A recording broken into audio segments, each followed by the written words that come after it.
Ahok terkejut diperiksa Kejagung, ungkap fakta mengejutkan soal kasus korupsi Pertamina.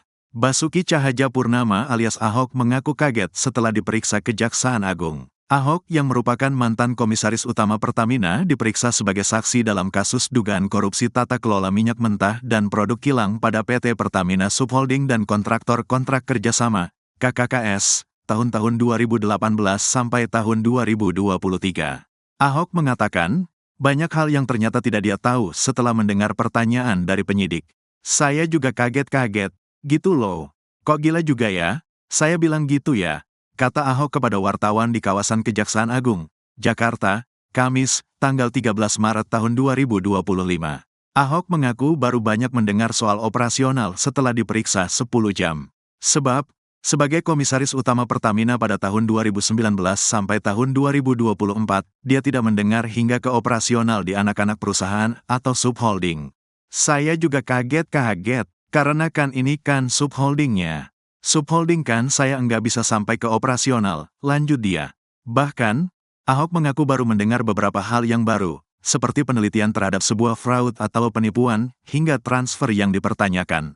Saya juga kaget-kaget juga dikasih tahu penelitian ini ada fraud apa, ada penyimpangan, transfer seperti apa, dia jelasin, kata Ahok. Kejagung telah menetapkan 9 tersangka atas kasus tersebut, di mana 6 diantaranya merupakan petinggi dari anak usaha atau subholding Pertamina.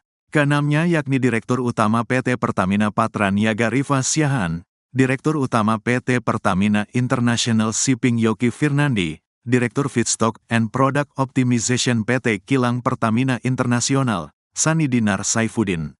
Kemudian, VP Feedstock Management PT Kilang Pertamina Internasional Agus Purwono, Direktur Pemasaran Pusat dan Niaga PT Pertamina Patraniaga Maya Kusmaya dan VP Trading Operation PT Pertamina Patraniaga Edward Korne.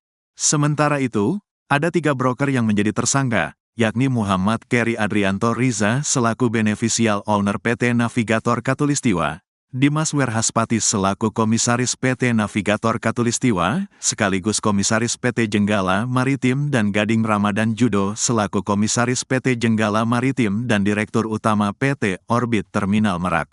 Kejagung menaksir dugaan kerugian negara pada kasus ini mencapai 193,7 triliun rupiah.